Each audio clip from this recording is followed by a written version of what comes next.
You're listening to the Packernet Podcast Network.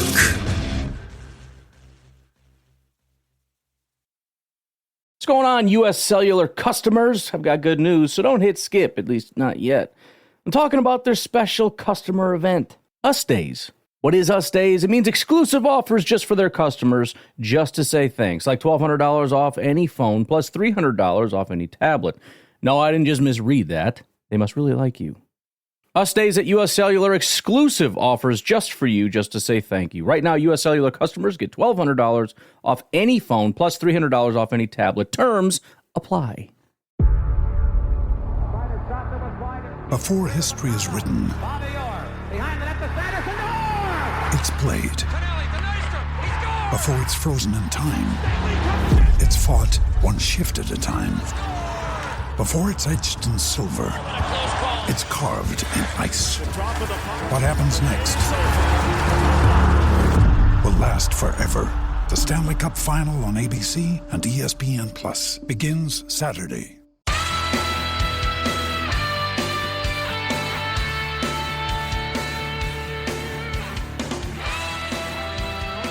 Ladies and gentlemen, I don't know why the mute button was pressed, but welcome to the Packernet Podcast. I am your host and resident panelist, as always, Ryan Schlipp. Check us out online, packernet.com. Find me on Twitter, pack_daddy.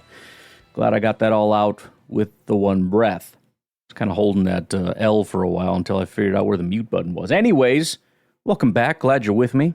So as promised today, I do want to go through the press conference of Matt LaFleur as well as some of the locker room interviews.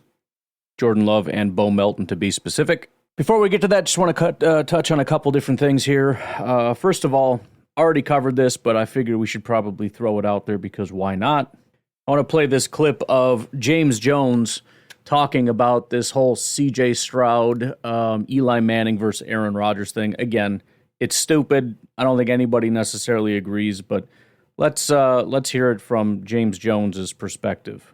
With all due respect to Eli Manning, because I believe Eli Manning was a good quarterback in our league, you cannot mention Aaron Rodgers' name in the same sentence you mention Eli Manning's name. They are not even close as players. You are talking about a 5-time All-Pro to 0 for Eli. You are talking about a Super Bowl champion in Aaron Rodgers and a 4-time MVP. Look at this graphic. Now, I know CJ is talking and he's on the podcast, but I'm sure if CJ seen this graphic, he would change his answer because this is absolutely crazy. We have a guy that is going to walk into the Hall of Fame and arguably a guy that has 2 Super Bowl rings that people go like this, should he get in? When we talk about a career, you're talking about a Super Bowl champion, a 4-time MVP, and we can recognize and see the numbers that is on this screen. Yeah, that's fair. So basically what C.J. Stroud is telling me is, give me Trent Dilford over Dan Marino because he got one more Super Bowl ring. And give me Joe Flacco over a Dan Marino because he has a Super Bowl. We're talking crazy. Like, if we're truly watching the NFL game, and I know CJ is a student of the NFL game, that is why he is so good. Yeah.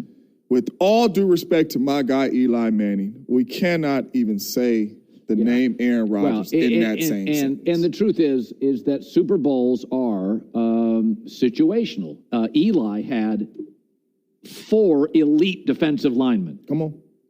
Because Aaron Rodgers had a top 10 defense how many times, Colin? Once. And how many Super Bowls he got? One. Yeah. So again, didn't necessarily need to elaborate on that. That is, I mean, we're playing T-ball here, but I thought it was worth bringing James Jones's perspective into this. Obviously, if anybody disagrees or whatever, 608-501-0718, I'd love to hear a counter perspective if one exists. Update on BJ Thompson, the defensive tackle that went into cardiac arrest after a seizure. Apparently, he is alert and awake. Another quote says he is headed in the absolute right direction and is coming through quite well. So, obviously, that is good news. Also in the news, the Detroit Lions apparently have to forfeit their June 10th practice after reports came out that they broke the NFLPA rules on excessive contact. There weren't any specifications on what exactly happened, although it sounds like the rules are very strict insofar as there is to be essentially no contact between players, with the exception of slight hand contact when in coverage. But even that, you're not allowed to impede the receiver running a route. So even if you use your hands and in any way impede them trying to run a route, you are technically violating the CBA. I think the more interesting thing here is Mike Florio talked about this and essentially said, the only way, because out of 32 teams, many of them have at some point or another broken these rules, right? The Lions are not the only one. They're just the only one that got caught. And the only way that would really happen is if, first of all, news got out of, for example, a scuffle, which technically still breaks the rules, even though it's not as though the team orchestrated a team fight or anything, but apparently that would still be a way in which the rules could be broken, or if there was a complaint. And the new NFLPA president just so happens to be Jalen Reeves-Maybin, the linebacker for the Detroit Lions. So either Reeves-Maybin himself witnessed, what he viewed to be infractions and, reported it back to the NFLPA, or it means that people are complaining to Reeves-Maybin, who obviously, as the president, has an obligation to, do something about it. Bottom line is, sounds like the Detroit Lions are a bunch of snitches. That's all I'm saying. That's what I'm hearing right now. He touched me. He touched me. I want to file a complaint. How anybody can root for that team is just beyond me. I have no idea. But all right, let's finally get into it, shall we? So the first question is about Anders Carlson. Apparently he looked really good in the session that the media was able to watch. And so they asked, is that kind of how he's been doing this whole time? Yeah, I think all those guys have had their day. It's a good competition, and, we're just looking for that consistency day in and day out to go out there and execute and make the kicks. They also apparently were doing some kind of crazy stuff with splashing water or whatever, I don't know, with the kickers. And so the question is essentially, why did you do that? I mean, the answer is relatively obvious, but here you go. Yeah, just make it as difficult as possible on the kickers. We want to put them in situations that are pretty uncomfortable. I would say that's a pretty uncomfortable situation. Nowhere in ball are you going to have an entire team lined up around you, but just to try to amp up that level of pressure. And it was good to see the last one go through the uprights. How has Anders responded? I think there's been a lot of good moments. Like I mentioned before, it's just the consistency day in and day out. And I think all those guys have had their own moments where they've kind of won the day, and it's a tight battle. This one has less to do with the question and more to do with the answer. The question was something to the effect of Reed and Watson, but the answer is better than the question. Well, I don't think it's just those two guys. I mean, I think Romeo's had an outstanding camp. Dontavian Wicks, Malik Heath, Bo Melton had a big play out there today, and he's been outstanding. I think all those guys. I think it's more about the collective unit of all those guys and just the rapport that they're building with Jordan throughout the course of the offseason. And, I'm excited to get to training camp with them. Talking a little bit about Bo Melton. But it just hadn't been able to crack through, right, until last year. And then Not really a lot. I mean, he's only going into year 3, right? It's not like he just got here.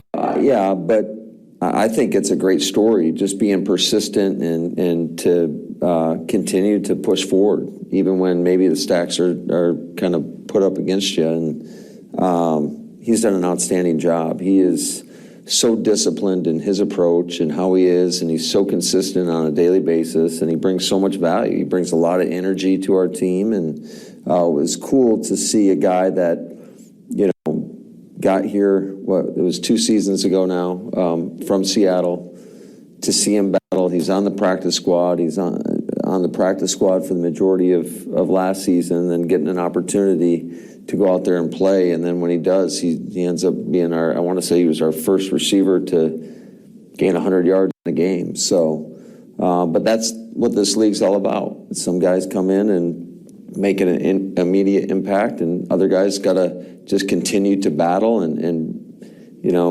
showing that resiliency that it takes and just continuing to chop away. And when given the opportunity, that's when you like to see those guys go out there and perform, and he's done that. Elaborating a little bit, when does a guy like that go from, he has potential to we need him on this offense? I think one thing that's unique, and I think this is important for every position, is you always try to find what the guys can do and what they do really well. And Bo's got an elite trait. I mean, he can run. And certainly anytime you can add value in other areas, whether it's on defense or like... Stop saying that. For Bo's one of our best run blockers as well. He's not the biggest guy, but it's the mentality that he has. He's got that dog mentality, whether it's run game, pass game, whatever it may be. And, he's willing to do whatever it takes to get out there on the field. And I think he's embraced that. He's embraced his role, and he's excelled in it. Another question, which I think is actually a pretty good question, because we debate constantly the whole number one receiver thing. In fact, there's a little bit that I want to elaborate on, probably not today, but another time, but it kind of touches on this issue. But just asking Matt LaFleur, how important is it essentially to you to have a true number one, or is that really important? I personally don't think it matters. I think, if you just look at throughout the course of a season ago, and every season is going to be a little bit different, but all those guys had their moments where they were the leading receiver in a game, and I feel really good about the collective unit, and the hardest part is we feel so good about them. It's hard to get everybody the amount of touches that you'd like to get, but that's a good problem to have. Switching over to tight end, more or less asking the question, you haven't really had these guys fully up and running, at full speed. What's it going to be like to have them? Which, again, is a pretty... it's just a good opportunity to get him to just talk about the tight ends, I suppose. Luxury to them. Yeah, I think it just adds to the complexity of your offense in terms of having multiple personnel groupings. I think both those guys can do it all. I think they both will end up becoming complete tight ends in this league in terms of their ability to run block and then what they can do for you in the passing game. And I think they both have a little bit different flavor to them, which for us allows for more flexibility on the offense side of the ball. And, they're both great dudes that love the game of football. And I think just to see where they are right now from a year ago, it's night and day. Talking about Lucas Van Ness now. I'm excited about Lucas, and I think a lot of times you see a lot of those guys that are pass rushers take a huge jump from year one to year two. So he's a guy that's put in a ton of work. I think his body looks great. It's unfortunate that he broke his thumb, but he's getting more time out there, and he's somebody that we're certainly excited about. And I think just much similar to the receiving group, I think we feel really good about our front. When you got RG and Preston and JJ, and then inside you got Kenny Clark, Heavy D, Carl Brooks, Colby Wooden. I mean, there's a lot of players there. TJ Slayton. We feel really good about the collective unit, and I think each one of those guys is going to get more one-on-one opportunities along the way because it's hard just to zero in on one guy. Every time they talk in nicknames, I have to stop and think who the heck they're talking. Who the heck is Heavy D? RG. Oh, Rashawn Gary. Right. In the moment they're saying it, I'm like, what the heck does that mean? A little bit about Kingsley and Egbare. Yeah, he's been outstanding. You talk about a guy that comes to work with the right mentality each and every day. He's the epitome of that. And I think we've seen the growth. We saw it last year, the growth from year one to year two. And I think we're still seeing that growth as he develops his body and continues to learn the game. And certainly that we're asking these guys to do a little bit different things from a front standpoint. But he's somebody that's certainly capable of it. And he just brings an edge to your defense. Final question was just about the Senior Bowl and how much that matters. He more or less just says that it's nice to see him kind of with an NFL coaching staff and how they operate, but obviously it depends on each individual person. So that's it for Matt LaFleur. Why don't we go ahead and take our first break? We'll come back and hear from Jordan and Bo Melton, and we'll see where that leaves us. We'll take a break. We'll be right back. What's going on, U.S. Cellular customers? I've got good news, so don't hit skip, at least not yet. I'm talking about their special customer event, Us Days. What is Us Days? It means exclusive offers just for their customers, just to say thanks, like $1,200 off any phone, plus $300 off any tablet. No, I didn't just misread that. They must really like you. Us Days at U.S. Cellular, exclusive offers just for you, just to say thank you. Right now, U.S. Cellular customers get $1,200 off any phone, plus $300 off any tablet. Terms apply.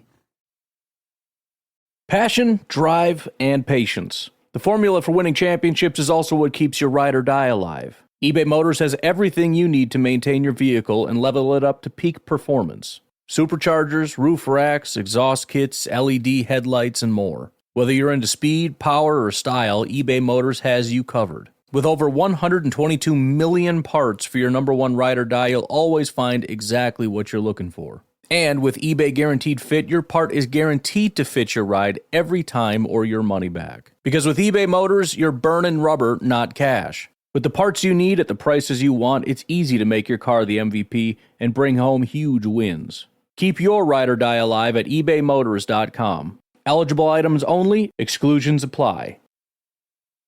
You know, in the hobby, it's not easy of being a fan of ripping packs or repacks. We always hype ourselves up thinking we're going to get some kind of a mint signed Jordan Love card or something. But with zero transparency on available cards and hit rates, it's all just a shot in the dark. That is until now. Introducing slab packs from arenaclub.com, the only repack that provides real value, a complete view of all possible cards, and clear hit rates for each one. Now when I buy slab packs on Arena Club, I finally feel like I know what I'm getting. I don't know if you saw the video me and my son did. That was us on arenaclub.com looking for new cards for my kid. Still on our YouTube channel. You should check it out. They have an incredible website. Slab packs are way better than mystery packs. Immediately after your pulls, they put your cards safe in a vault. So whether you're buying, selling, trading, or displaying, Arena Club's got the card collection platform that you have to check out. Right now, you can get 10% off your first purchase by going to arenaclub.com/packdaddy. That is a crazy offer. 10% off a $400 slab pack. That's $40 right there. Anyways, that's arenaclub.com/packdaddy for 10% off your first purchase.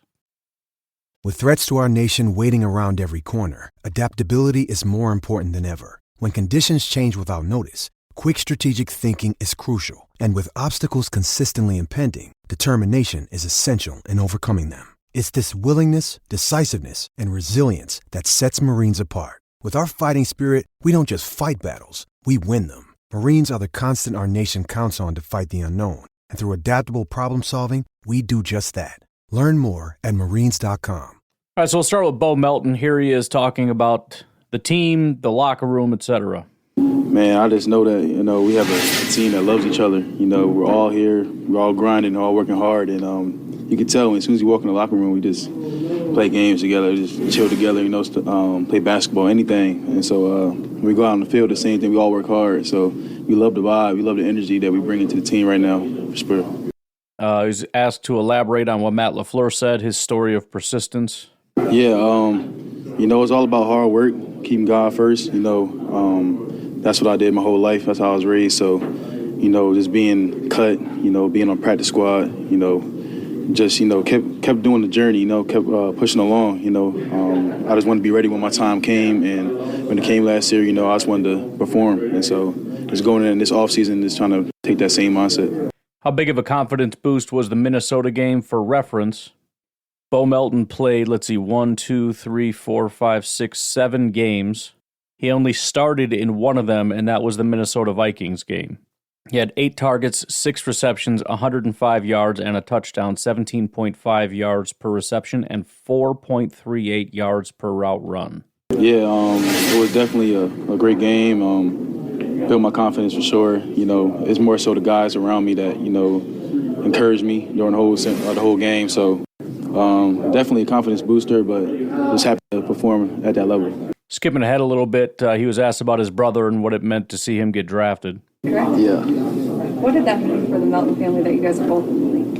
Well, that meant everything. I went back home. I was extremely happy, You know, we was right there for sure, but I seen him. He went to an official visit to Arizona, and so when I seen 1 o'clock, I'm like, man, they're gonna call him, and they called him. My fan was crying; they was excited, and I'm really excited to see him. We played in week 6, so definitely excited to see him there too. Yeah, I knew we played them this year, but I was just looking forward to like when we was gonna play them. And when I saw week 6, I'm like, all right, it's gonna be good. You know, ain't no more backyard no more. Big stage, you know, he's going to be ready for it, and I'm definitely going to be ready for sure. That is pretty funny. I mean, if you have siblings, if you had brothers, you probably played football in the backyard. I can't imagine, you know, having played football in the backyard with your brother, and then, you know, later on that gets translated to playing against each other in the NFL. So that is pretty cool. Hopefully Bo Melton will be playing at least a little bit, and we'll see. I mean, there's a possibility week 6 we got the 2 Meltons lined up across from each other. I feel like the coaches got to talk and be like, at least one play. We got to put them out there. Do you guys train together? Yeah, usually we do train together. It's going to be different now, but mostly every offseason we have records together, so we did train together every offseason, push each other. So it's going to be different seeing my other side, but it's going to be fun for sure. There's a lot more brother questions. We'll skip the rest of those. He gets asked, what do you hope to achieve between now and training camp? Just come back ready to go. Just keep building, you know, on this great offseason that our team is having. You know, I just want to keep building myself and with the players, to stay in the playbook and just, you know, come back ready to go, especially for training camp. Then the most important question, today is National Cheese Day. What is your favorite cheese? I don't have a favorite cheese for sure, but I do like American and pepper jack. But cheese curds make my stomach hurt all the time. But I do eat them though. I can't count, but it do make my stomach hurt. So, you know, he's got to get acclimated to Wisconsin a little bit, I guess. I'm not sure I've ever heard anybody who's asked what's your favorite cheese respond American. Pepper jack is amazing, but American? I mean, I'll put American on a cheeseburger all day long. And American on a grilled cheese, also acceptable. But what favorite cheese? Dang. All right, let's kick it over to Jordan Love here. Right off the bat, he's asked to comment on Jaden Reed a little bit. He does a lot. I mean, just the explosive playmaker he is. You know, he's the guy that can win inside in the slot position for us, and does a lot of really good things. And obviously, you see what happens when he gets the ball in his hands, and then, you know, just the progression he's made throughout the season last year, since when he got here, and then obviously now he's making even more strides. So he's a phenomenal player, and obviously, you know, I think he's going to have even a bigger role this year. Jordan was also asked about the number one thing. How important is it to have that number one guy? Yeah, no, I think like you said, I mean, we have a lot of depth at the receiver position, which I think is a really good thing. I think it's a good problem to have. And I think there's, you know, you don't have to have a number one receiver. I think it works out well when you can spread the ball out and you got different guys making different plays and you can put them in different areas. I think it puts a lot more stress on the defense and, you know, the calls that they can get in. So I think in the long run it helps us in not having a number one guy, a true number one guy, but I think all those guys can step up and be the one, you know, any given day. Asked to comment on his relationship with Matt LaFleur. Yeah, I think me and Matt have a much better feel for each other. Obviously, you know, I've been here going on my 5th year, so I have a pretty good feel of the offense, and I've been able to learn more and more every year I've been here. So I have a better feel of what Matt's seeing and why he's calling plays, what he likes certain plays versus. So I think that relationship is just building. It's just getting better and better. But Matt's awesome. You know, everybody loves and respects Matt, and our relationship is, like I said, just continue to get better and better. Next question is, how different is the offense this year, which I think is a fair question. We talked about it quite a bit in terms of, you know, last year, nobody really knows what to do. From Matt LaFleur's perspective, how do you build an offense? I mean, obviously you have your core philosophies and there's things you want to run no matter what, but you don't know Jordan, you don't know your receivers, you don't know your tight ends, you don't know anything. I mean, you've got young and new offensive linemen out there, much less, you know, wide receivers and everything else. So with that in mind, how much has this year, now that you've had a chance to evaluate it, changed, or how different is it? It's much different. I mean, you know, I think just from a standpoint of like I said before, those young guys that were rookies last year that, it's their first time hearing the calls and everything. Now we're at the level where we can change the plays, the line of scrimmage. They know the signals, so we can get to different plays if there's not a perfect concept called. So that's a huge plus and bonus where we can, take those steps forward this year, and we're not all kind of on that basic level where we can expand in the offense. And, I think everybody's just making those improvements. But it feels better. I'm seeing the game pretty well right now, and like I said, I'm going on my 5th year in this same system. I have a much better feel for what I had last year, and it's just continuing to get better and better. But and he was asked more or less, are you a second-year guy or a fifth-year guy? Yeah, I've been here a while, but obviously at the same time, last year was my first year as a starting quarterback, getting those in-game reps. So, I understand it 100%. This is only my second year going to the starter, so like I said, I've been here for a while, but at the same time, I'm still learning new stuff every day. There's so much more for me to learn and improve my game. So, I'm just taking it step by step, but I don't, listen to outside noise, things like that. But, I've been here. So, especially with a young team, I feel like more of the vet. So. He's asked the same question about Luke and Tucker. It'd be huge. Anytime you can have all your weapons out there, I think it's just going to be better for you. Be able to rotate those guys in. When one needs a breather, you can get another guy in there. And now it's going to be even better because, like you said, both of them played a good amount last year, got a good amount of reps. So, they're going to be taking a huge step as well. But, having all the weapons we got out there is huge. You can tell what articles people are writing by the questions they ask. Asked to comment a little bit about Bo Melton. Definitely. I think anytime you can go out there and prove who you are as a player, it helps you. It helps you get that confidence going. But Bo is the same guy every day. You know what you're going to get. Bo came in and he definitely wasn't a starter last year, but he worked every day. You see him on scout team making plays and getting a touchdown, celebrating, and he's gonna treat it like a game. And he comes in, works, and that's why it was no surprise when his number was called and he goes out there and makes plays. And you see he's continued to do that this year. But you know what you're gonna get. He's a consistent guy, and he goes out there and works and tries to find ways to get better. And then he's asked, is that your job or the coach's job to help build up the receivers?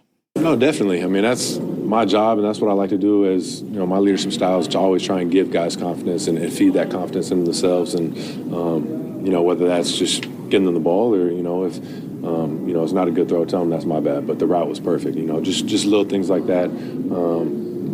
But, yeah, I think a lot of guys have that confidence in themselves. So just being able to go out there and make plays helps build that in them. Skipping ahead a little bit, what have you seen from Marshawn Lloyd? Yeah, I think it's tough right now, just with practice, what we're doing, with no pads, things like that, not live. But you can see just how, instinctual he is, his cuts, things like that. And, he's like a little rocket back there. He's got a lot of speed. And I think when we get live, he's going to be a hard guy to tackle and bring down. And, there's definitely going to be room for him to get in that lineup and make plays. But it's obviously he's got to compete for that role and things like that. But I'm definitely excited to see what he can do once we start getting live. Ditto. Here he talked about Reed a little bit, but he was asked about Wicks and Reed, said they practiced together in the offseason. What have you seen from them in OTAs? For them, like I said before, it's night and day. This time last year when they just got here, they're still trying to learn the playbook and just a lot of not knowing exactly how to run a route, where they should be, just a lot of overthinking. And now you see them out there and they just know exactly where they need to be. They're playing really fast right now. They're making plays. And I think that's the biggest thing is just knowing where you need to be and getting there. Having a plan for, how to attack the DB and win on the route. And they're just making plays. So it's very fun to see. And those are two guys that, made a lot of big-time plays for us last year. And, I think the sky's the limit for them.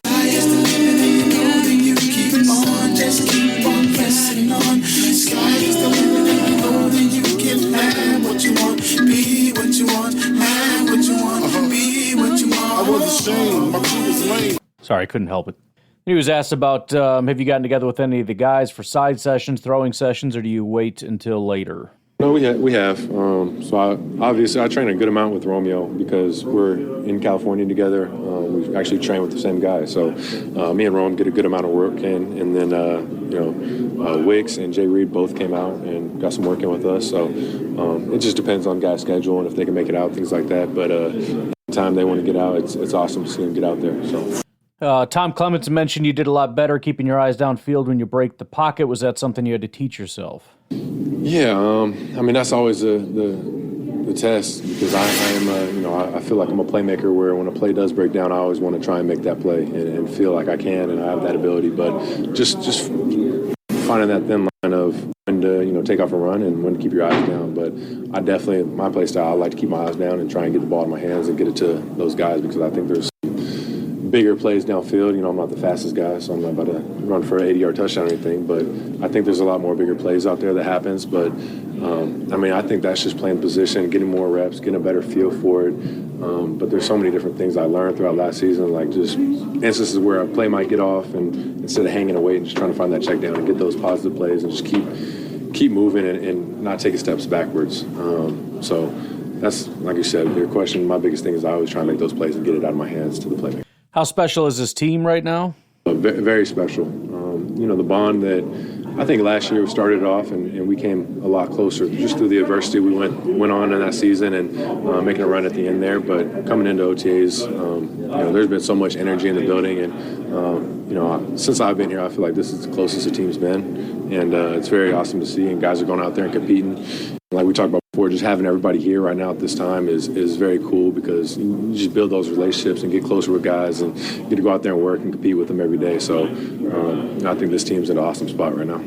Final question, how do you learn from last year and make this an even better year? Yeah, I think just what you said. Last year I like to learn from every rep. I feel every rep is a learning experience, whether it's good or bad. So, getting my first chance to play a whole season, there's so much stuff to learn from and grow from. And I feel like we talked about earlier, just as many reps you can get is going to make you better because you're able to learn and you see different looks, you see different things the defense is doing and what they want to do to try and take advantage of what you're doing on offense. So, I think, like I said, the good and the bad, there's so much stuff to learn from. And like we say, it's over, but, you still got to look back at that tape and be able to learn and grow and watch it with a positive mindset of trying to get better, not just trying to look at like highlights and things like that. So there's definitely a lot of reps out there to learn from. All right, so there you go. That is the latest and greatest from all the coaches and players and whatnot. It's always good to hear from them. Just kind of see where they're at and kind of get their perspective on things. Some of it is boilerplate, but that's all right. It's just good to hear them talk. Why don't we take our final break? We'll come back. I want to take a look a little bit at Jordan Love. There's been a little bit of news about this contract situation and the fact that it sounds like this is about to get done any minute now. We'll take a break. We'll be right back. Think you know the Brooks Ghost? Think again. Introducing the all-new, better-than-ever Ghost 16. Now with nitrogen-infused cushioning for lightweight, supreme softness that feels good every step, every street, every single day. So go ahead, take your daily joyride in the all-new nitrogen-infused Ghost 16. It'll turn your everyday miles into everyday endorphins. Let's run there. Head to brooksrunning.com to learn more. Ryan Reynolds here from Mint Mobile. With the price of just about everything going up during inflation, we thought we'd bring our prices down. So to help us, we brought in a reverse auctioneer, which is apparently a thing. Mint Mobile Unlimited Premium Wireless. How to get 30, 30, bit to get 30, bit to get 20, 20, 20, bit to get 20, 20, bit to get 15, 15, 15, 15, just $15 a month? Sold! Give it a try at mintmobile.com/switch. $45 up front for 3 months plus taxes and fees. Promo rate for new customers for limited time. Unlimited more than 40 gigabytes per month. Slows full terms at mintmobile.com. Have you ever experienced turbulence on a flight and wondered why? And you can see all the terrain around you. You've got no issue with visibility or anything? No, everything's peachy. Maybe you've sat on the tarmac for hours wondering why your plane isn't moving. Well, we're outside here. They're saying the ramp is closed. They won't let us park because of Air Force One. Listen in on the conversations between pilots and air traffic controllers on the Air Traffic Out of Control podcast. 510, declaring an emergency. There's smoke in the cabin. I need to make a landing right now on 31 left. We have the most interesting, wild, and funny ATC recordings you will ever hear. Check out Air Traffic Out of Control wherever you listen to your favorite podcasts. So here is an interview that was done by Brian Gutekunst on 97.3 The Game, talking about the contract for Jordan Love. Brian, a lot of Packer fans are seeing big contracts offered up throughout the league. We just saw Justin Jefferson. Where do you guys stand with Jordan Love? Yeah, we're in those conversations right. So first of all, shout out to Jack Moretti, who tagged me in this so I could first of all find it. But also he pointed out, he says, doesn't it sound like he caught himself about to say we're in the final stages mid-sentence? I'm pretty sure it does. Listen to that again. It sounds like he's saying we're in the final stages and then stops himself. And they're seeing big contracts offered up throughout the league. We just saw Justin Jefferson. Where do you guys stand with Jordan Love? Yeah, we're in those conversations right now. we're in those conversations right now. That's what it sounds like. But he goes on to essentially, even if that wasn't what he was trying to say, he more or less is saying it anyways. And I think the nice part about this is none of these things are always easy or fast, but both parties want the same thing. You know, we'd like to get this done, before training camp for sure, both parties want to get a contract extension done. I think that stability at that position really allows you to have some security with the way we build our team. So.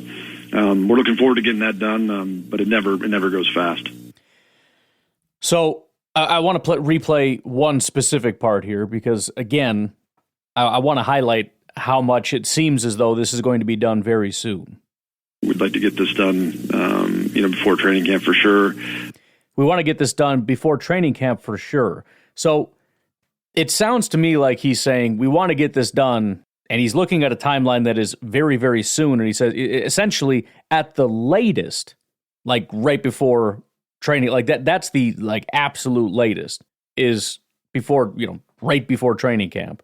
So they certainly are in the final stages of this contract situation. It's not to say a snag can't come up or, sometimes you're 99% of the way there, but just can't quite get that last 1% figured out. But as it stands right now, it does not sound like this is going to get dragged out all the way until, the nearly the start of the season or preseason or whatever, which certainly is a good thing, which really just leaves a question of how is this contract going to look when it comes out. I've mentioned before that I do have somewhat of a preference, but it kind of depends what you're asking me. What I would like to see compared to what I would do if I was Brian Gutekunst are two different things, as much as that sounds silly. But either way, I'm really not super worried about it. There's nothing more important than making sure you have a quarterback locked up. And in the next couple of weeks, we should have a quarterback of the future locked up and have some security at that position, as Gutekunst said. So that is the best possible thing that could happen, and it looks like it's about to happen. And of course, once it happens, it's going to be a big number. And as soon as you hear it, there's going to be screams and cries, much like many Packer fans tried to do with Justin Jefferson. Like, you guys are screwed now.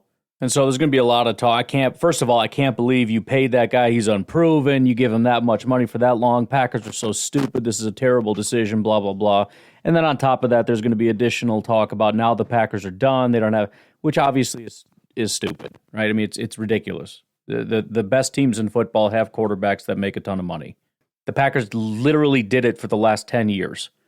So it's going to be fine. So let them get that off their chest and, please don't participate in that nonsense. In the context now of moving on to the most important thing of, well, how much money is he going to make? Obviously, we don't know, but Tausch over on Wilde and Tausch kind of took a stab at it, and he suggested the Packers would make Love the second highest paid quarterback in the NFL based on annual salary, and that if they did, it would be a huge win. Quote, every time a new quarterback signs an extension, there's going to be pressure to make more money. If the Packers can get him at $54 million a year, I think the Packers would consider that a win. In addition to that, you had Tyler Dunn over at Go Long do an interview with, I believe it was Jim Nagy. Here's a little bit of their conversation. So here's what I want to ask you then. Let's talk contract. Right now, I think that it's really interesting to hear how both sides are framing it. Brian Gutekunst said on, I forget which radio station in Wisconsin, it might have been 97 The Game. He said that he wants a deal done by training camp. It was kind of floated as a loose deadline. But if you're Jordan Love, Jim, you're okay letting this thing go on, right? You're okay with other quarterbacks signing contracts. Jared Goff. Hell, if Dak Prescott, if the Cowboys just throw up their arms and Stephen Jones, who doesn't like to spend money and is more of a penny pincher than his dad, if he gives in and says, okay, whatever, $60 million a year. But Jordan Love now has a case to make to get into the mid-50s, to Joe Burrow territory, Justin Herbert territory. Even if Dak doesn't get a deal like that, Tua still needs to get paid. Tua and Jordan Love are both represented by Athletes First, different agents within Athletes First, but you know how they operate. I'm sure Athletes First is looking at this like, okay, who's going to be the floor for the other quarterback? Like, do you sign Jordan Love and then use that as the parameters for Tua to get a little bit more because Tua led the NFL in passing? How does that kind of all go? So you've been in those situations behind the scenes. How do you think the negotiations are going right now, especially when it's a unique situation like that where Tua's going to get paid and he's represented by the same firm as Jordan Love? So I have to say I have not been in this situation because this is franchise quarterback, young, you drafted him. I have not been a part of this. I've been a part of the Saints when, as an area scout, when they were dealing with Breeze restructuring, after it was all good. So I was a part of it. That's true. And all I know, Tyler, the one thing that stays the same no matter what is who has leverage and who does not. It's that simple. We laughed about golf, like when and once again, Jordan Love's going to have the leverage too. All he has to do is they're going to need to see a little bit more before they can go all in. So all you do, Green Bay, there's not many more GMs or teams I trust more as far as structuring deals. And I don't feel like Green Bay is reckless. I think they're going to be fair. I think they'll do something that they won't be tied in forever. I just feel good about the way Green Bay will approach this with Jordan Love. They drafted him. They want him there forever. We all saw the good. This hopefully, just like Tua, where he gets a little upset, but this is the team that invested in him. They want him there. We talked about that. They just invested in Waddle. They need this offense. They know they need every piece to get those stats the same every year, top in the league. But I just think Green Bay you still have to be careful. I mean, you still are based on 1 year production on Jordan Love. Yeah. So I couldn't go crazy yet. But what's crazy to you? You can't lock yourself in that you can't lock in. There's no way. Because I don't think Jordan Love wants to sign for anything more than 4 years because I'm sure they're looking at the television contracts and the gambling money, and he's going to want a second bite at the apple. But I think 4 years seems like a good number. Is that too much for Green Bay? You're saying they should do something like 2 years? No, they have to come strong. Like this is you got to come to show faith. Yeah, you got to show faith. Like you got to show we believe in you. Like what I'm saying is, so maybe I am different than where Green Bay is. I would need to see a little more before I could go all in. I'll just put it to you that way. Okay, then I'll be David Mugoletta. What's your other option? Sean Clifford? Don't have it. That's why Jordan Love has the leverage. You're going to go sign Ty Detmer and give that a whirl? 100%. And that's why you have to find a way. That's why I said you have to find a way to make sure you aren't locked in forever. You can do that. Love should play hardball. He should. I'd say 55. 55 a year, 4 years. Joe Burrow money. And that's the going rate. They have that. They know what the going rate is. Green Bay is ready to pay what the going rate is. They're ready for him. They're not going to lowball him. All right. So, again, a lot of people are coming in high. Presumably, I don't know about Tausch necessarily. I didn't listen to the segment. And he doesn't necessarily see it as... He seems to be coming from a place of the Packers would be okay with it, but I think a lot of people are coming high with, again, the belief that Jordan Love has the leverage. And again, this is the second time now in the last 2 years that we've had leverage conversations, and I completely disagree with the general consensus. In no way do I think Jordan Love has the leverage. Well, what are you going to do? You going to play Sean Clifford? No, I'm going to play you.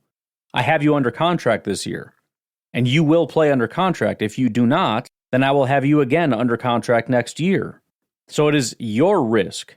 You could go out there and not play so well. You could go out there and get injured.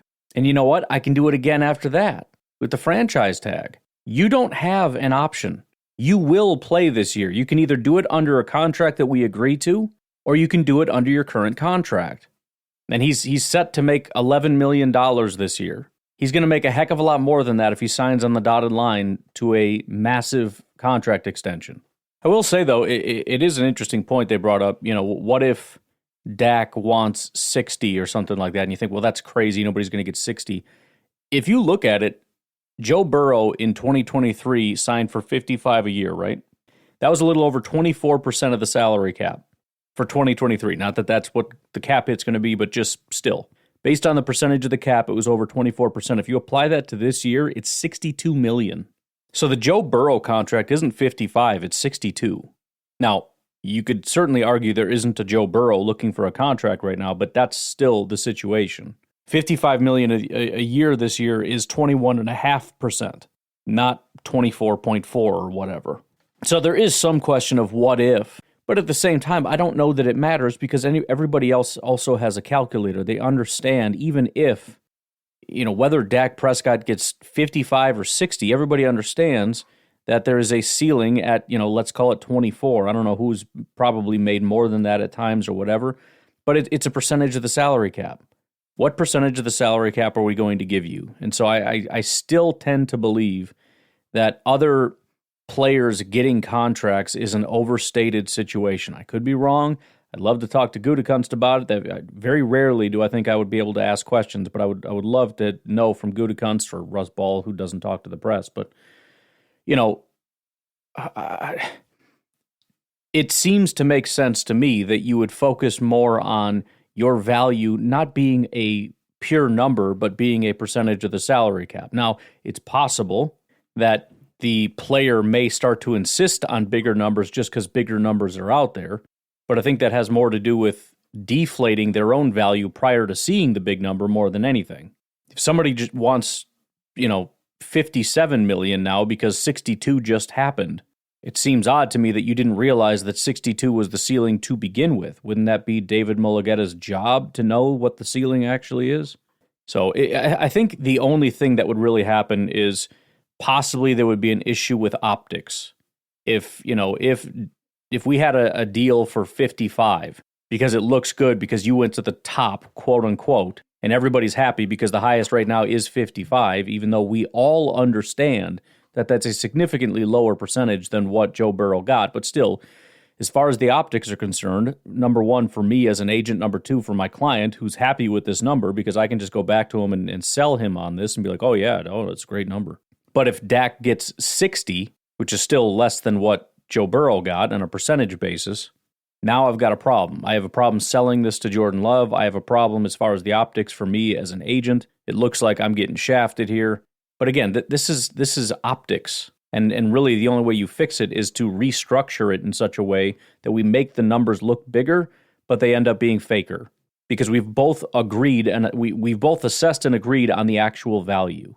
I'm not going to up it simply because somebody else got a bigger number. That would be my guess. I could be wrong, though. Maybe I'm being entirely too rational about it, and it really is that fickle, that somebody's value could change that drastically based on raw numbers as opposed to percentages, which would make no sense whatsoever. But anyways, that seems to be where at least the last couple things I've heard have fallen. The only other thing I wanted to mention is that Jordan Love, it looks like, has actually gotten a deal done. According to Insurance Journal, American Family Insurance announced today Jordan Love, Green Bay Packers quarterback, has signed on as the company's newest brand ambassador. Jordan becomes the latest addition to this group of fearless dreamers who will continue the company's strategy of promoting and championing the dreams of its customers, communities, and employees. Might be overstating things a bit. Each brand ambassador reinforces the brand's mission to inspire people to find, follow, and achieve their dreams. Other ambassadors include Derek Jeter, Kristen Yelich, the Scott brothers, and Kathy Ireland, among others. So, do I necessarily think that that's indicative of something with his contract? Not necessarily. The only thing that I think it might say is that nobody believes that this deal isn't going to get done.